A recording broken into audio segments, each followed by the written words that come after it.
Hey everybody, welcome back to another episode of the Jeep Journals. I don't really even know what date it is. Thankfully, through the miracle of video editing technologies, I can date this segment as I'm narrating, as I'm doing right here. Right now, I want to let you know that what got my attention was a cardinal that landed to drink some water outside on a little water feature that we have in the yard here. And immediately I was presented a thought about you and just how I feel in general when I talk with you.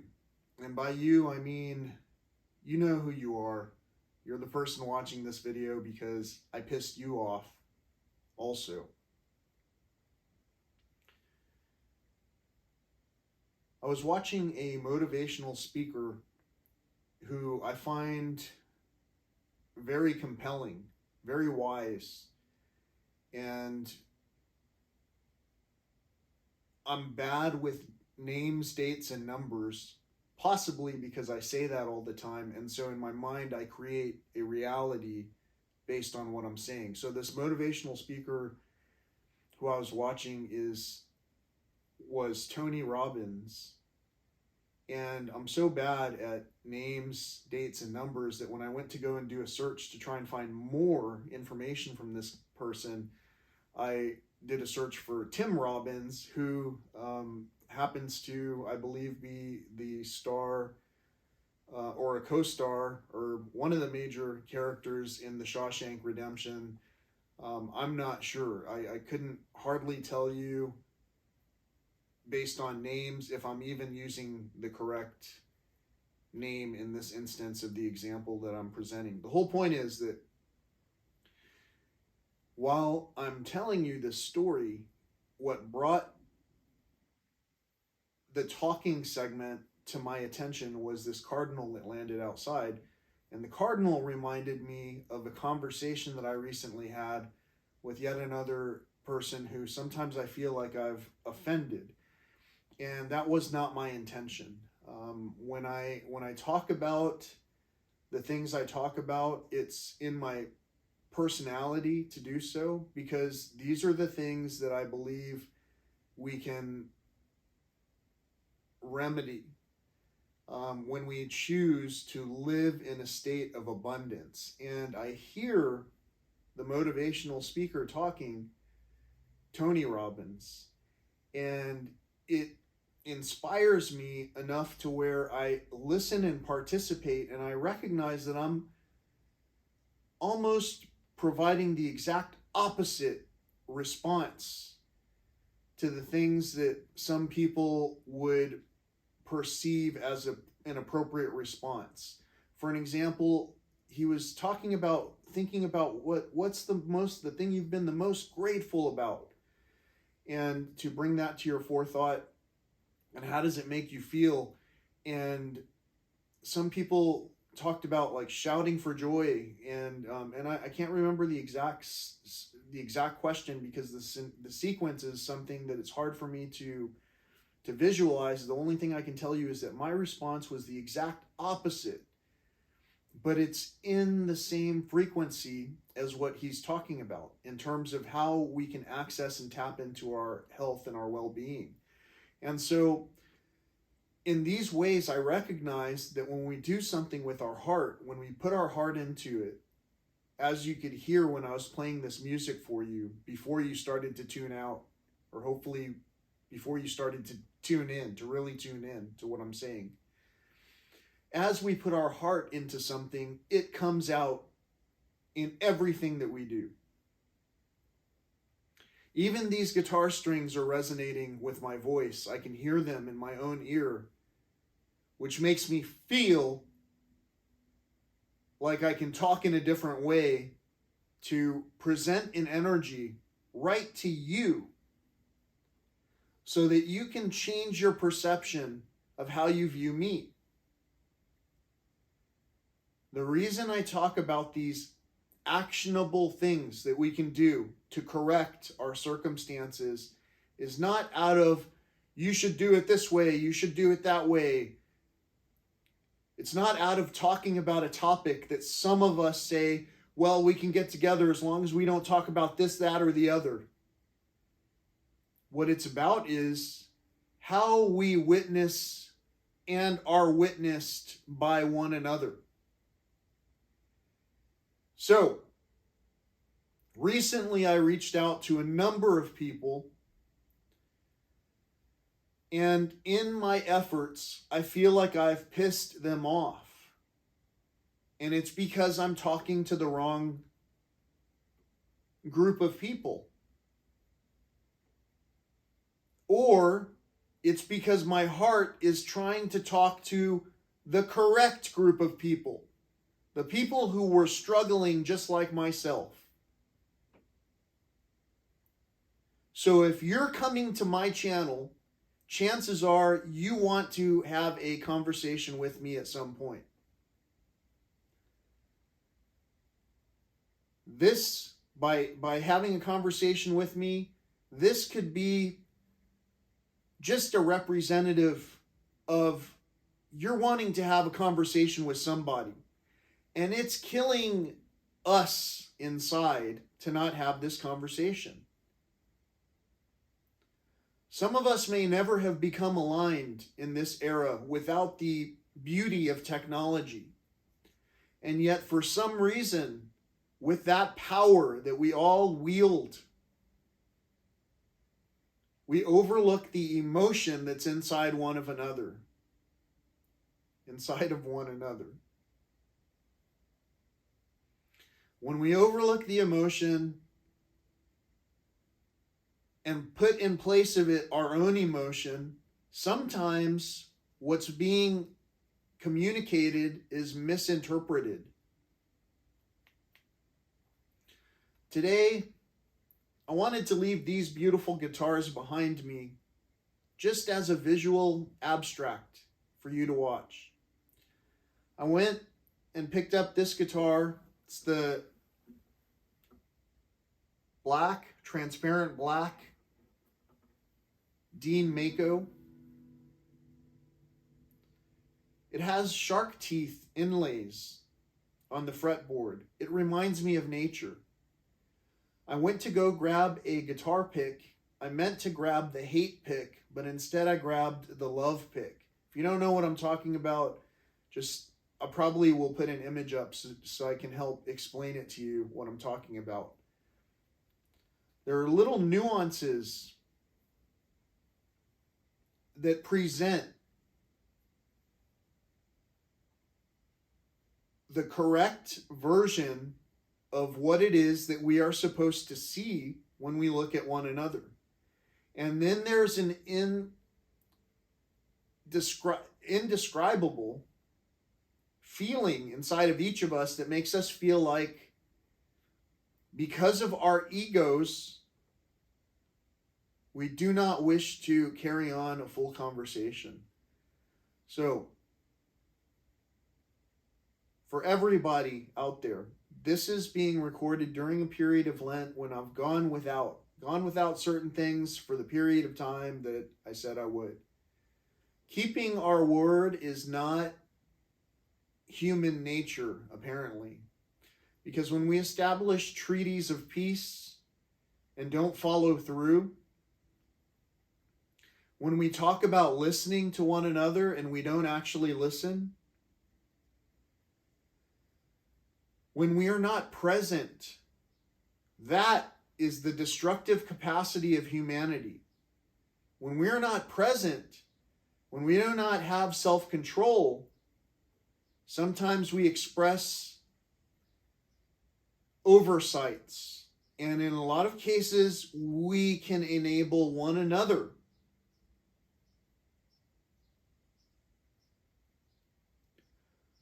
to look past the corrective actions that are necessary.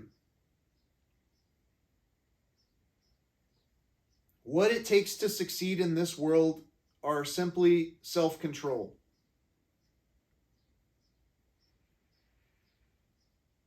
I had achieved everything I wanted to. And the only thing I ever hoped for out of joy was that my own father would recognize anything that I do as valuable. Any of it. And what I failed to recognize was that living up to his expectations would amount to absolutely nothing. That's not what he wanted. That's not what our fathers needed.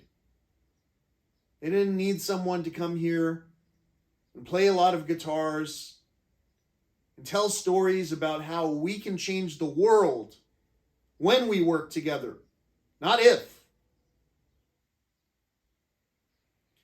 So,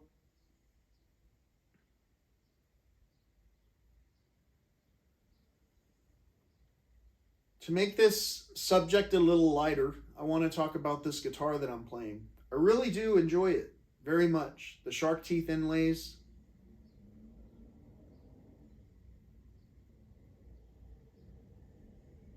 It's another recycle truck visual opportunity for us.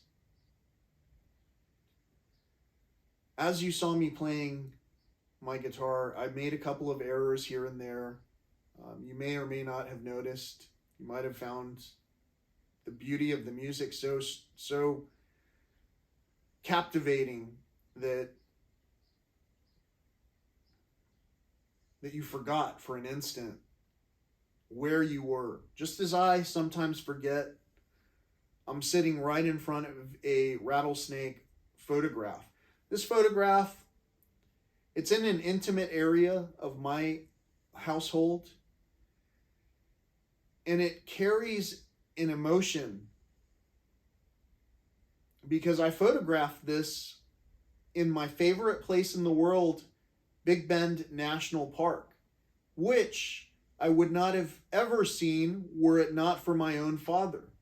And by coincidence, this snake that you see behind me was photographed while I was with my father. I was on Grapevine Hills Road, on the way to Balanced Rock. For anyone who's ever listened to any of these prior segments, you know that I am absolutely open about having a possible conversation with whomever may wish to engage a conversation with me. The one thing that I've done by talking about these circumstances that I've talked about is seemingly expose the fact that I myself don't belong where I belong. And yet, here I am comfortably succeeding and thriving, actually. And so I've made the decision that Tony Robbins has talked about, to be happier and to absolutely have joy. And in some of the, to use the Star Wars reference, in some of my hubris, I still judge and fine-tune certain things, like this guitar. This guitar is great. The only thing I don't like is at the top of the headstock, there's a truss rod cover that has someone's name on it. It's not that I don't like the person. It's that I wonder sometimes if I would piss this guy off too.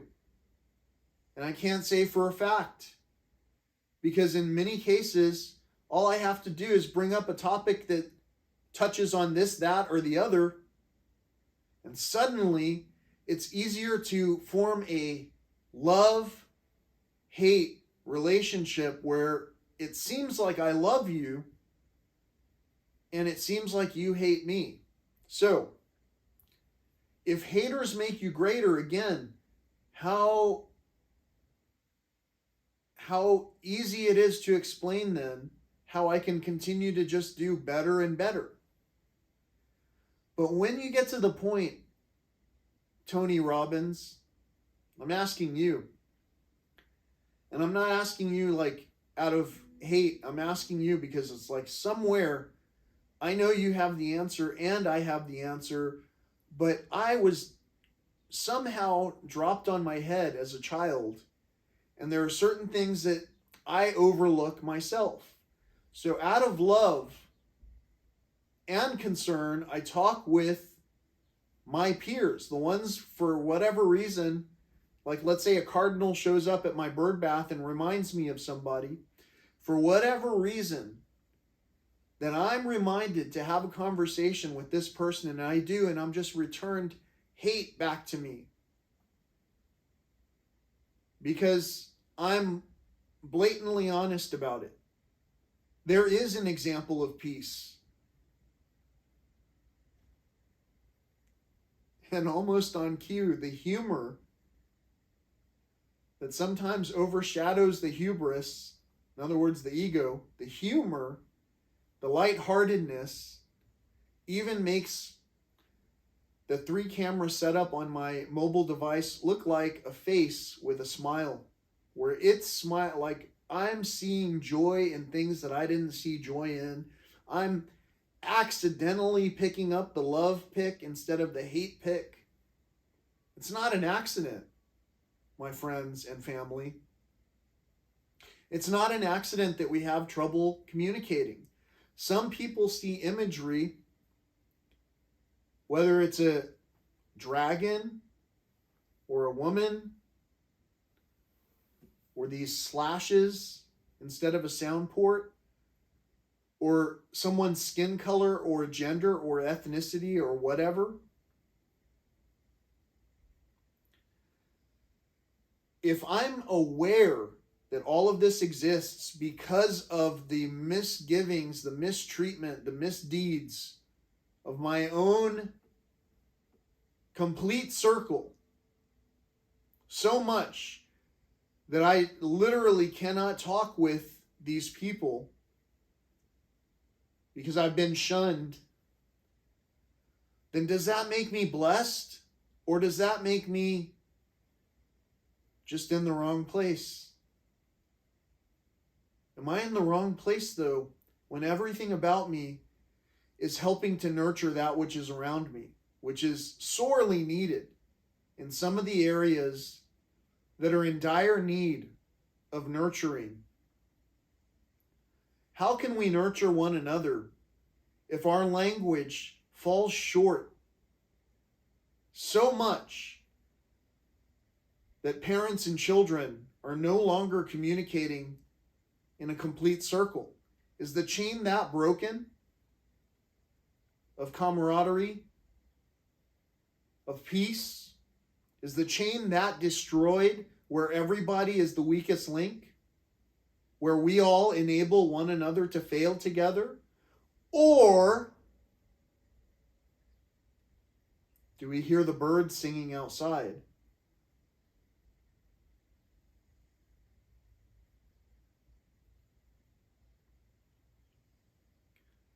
In today's world, my challenging efforts to raise awareness of wellness and conservation and conversation have been so met with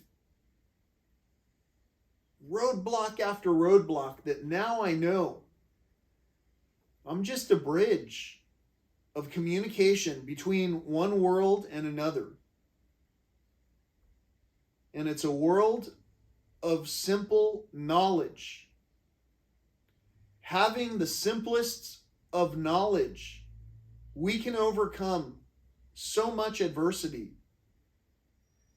And in that knowledge, there also has to be faith. When you have faith, you unwaveringly move in the direction of peace.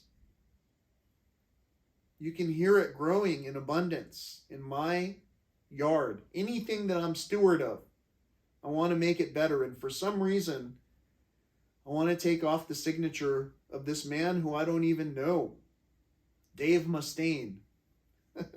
I think we would get along. But I think when you have a lot of strong personalities together, the finality is someone wants to be right. And I think that's where the childlike influencers excel. I don't really need to be liked. I already know what it's like to be not liked. I think very infrequently in that other phase where you feel like you're liked across the board. The way I was brought up was almost the exact, if there's something just slightly different. And so, again, during the Tony Robbins segments, in one case, he was like, what would you do? And everyone was like, shout for joy. And I was like, I would be quiet and in reverence. But I was still feeling gratitude, you know? So from the other point of view, it's like I was responding the complete opposite of how the entirety would respond. And in the disaster that we're experiencing right now, with all of these circumstances that we're challenged with, and we can't recognize that health is absolute wealth, we can't recognize that peace among all of us truly does begin with ourselves. When I put this dwelling into order, I put it in order and made it so that it only is ever visited by someone who is of that mindset, or who at least can be. Because everything else is set here to kill, steal, and destroy. And the only thing that tempers any of it is time. And even then, until the finality, we will be plagued with the circumstances that we really manifest for ourselves. And so that's basically why it's like somehow it takes a lot of energy to tell the truth.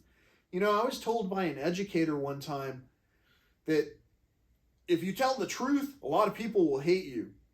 An educator, imagine that. Our teachers having this knowledge of something that's slightly so skewed and still kind of accurate that it causes us from parent to parent, from teacher to student and vice versa, to reinforce these lies where the ego prevents any of us from having any kind of beautiful moments together.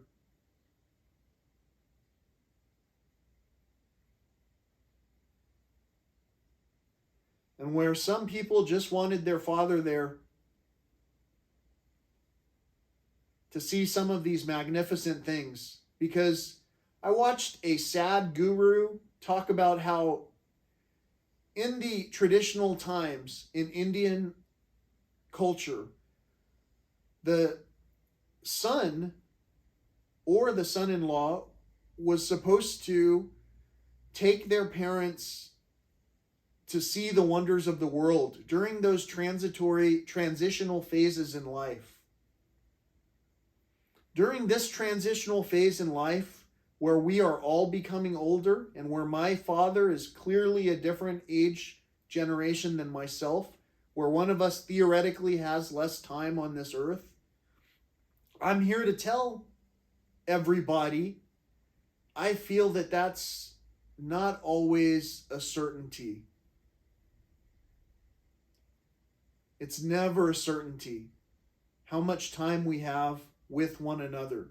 And so it begs the question, if someone sees a cardinal and thinks about someone and reaches out to that person and asks or says something that might be relevant, that might even be in the good book itself, whichever demographic you're selecting from, would it behoove us then to have that conversation instead of just aching inside? Or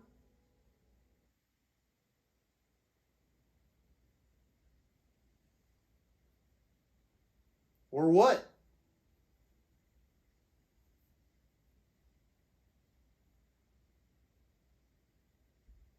Anyway, so the topic of this story is I pissed someone off today. Pissed another person off today. I don't even know it for sure. And I hope that I'm wrong. However, the energy that's being returned to me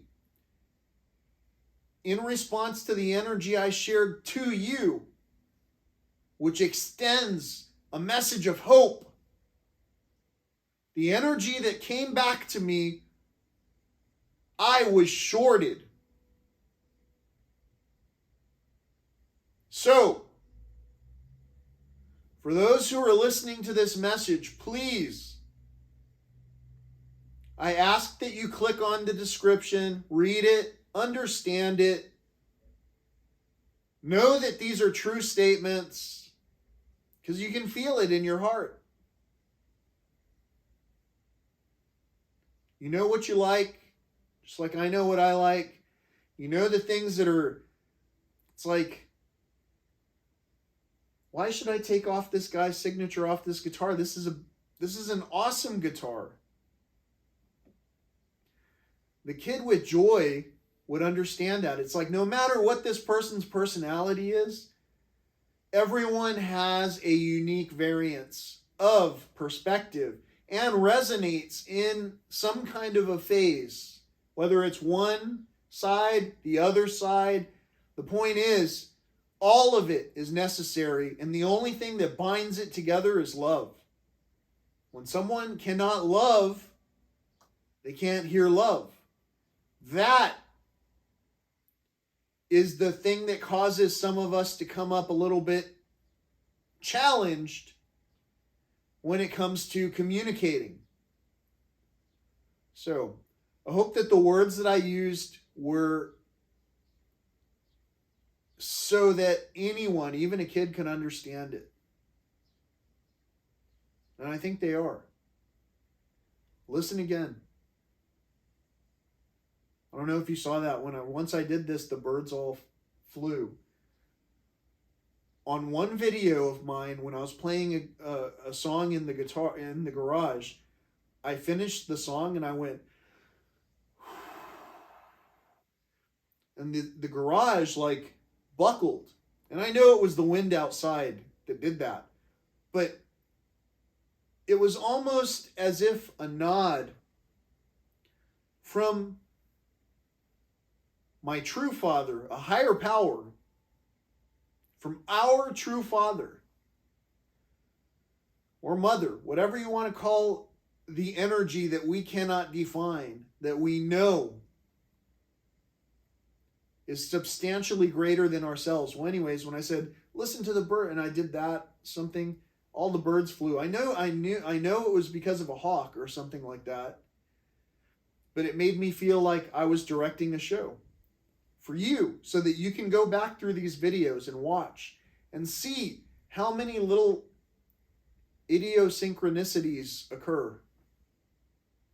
I just made that word up. I know someone probably already has it trademarked or something. Whatever. I just thought it sounded like a fun word. Why would I want to change this beautiful instrument that I've been able to play? You know, this is how it was designed.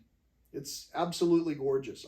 I thoroughly enjoy this instrument, and I'll never forget when I showed some people my favorite things, including these instruments. They said, well, now you've got enough to start selling them, you know, and it was like there was no encouragement, no joy. And it was from someone who was, again, in the house. Would you want energy like that in your home? And so that's where basically the instinctual approach to bringing joy to its complete circle of fifths. I don't even know what that means, but I think it's a musical reference. Not sure. Anyway, as I looked out, there was a dove landed in the tree. 2 birds flew where I saw one in each window that I can see fully. There's some kind of goldfinch up above. I've got a hummingbird feeder that I can see from here. There is that little blue pool of water, which I'll include some pictures from. And I've got tomatoes on the vine already. What more can I possibly want? Nothing. The mind can continue to look for things to fix. But really, all we're doing is bringing peace and joy to one another. That's it. And if we're not doing that, well, we're not really doing our job. So the energy, I think, that kind of stalled for me for a while when I wasn't really getting, I was doing some weekly strongly segments and I was talking about health and health is wealth. And for some reason, I got into this rut. And that rut was something where it was like, there are external influencers, Tony Robbins, who can impact your health.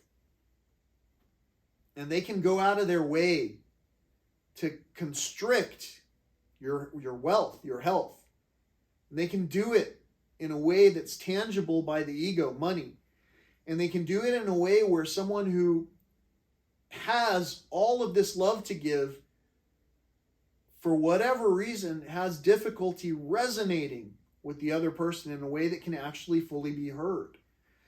And it's because sometimes the ego, once it hears something that turns it off, well, changes the channel. So hope that made sense. I was hoping for a crescendo. In fact, maybe we'll still get one. A crescendo of birds singing at the end. But until then, I think I'm going to just try to come up with a new doodle and see what happens. And again, this is coming from a place of creativity. So if it sounds great, I'm glad you end up liking it. If it sounds terrible, maybe I'm eccentric and that's just my style. I'm not sure. All these songs that you've heard so far are just me playing around with the guitar. And if you listen back to previous recordings, you'll hear that they actually had words, those songs. Anyway, until next time, peace, love, and all that old school stuff.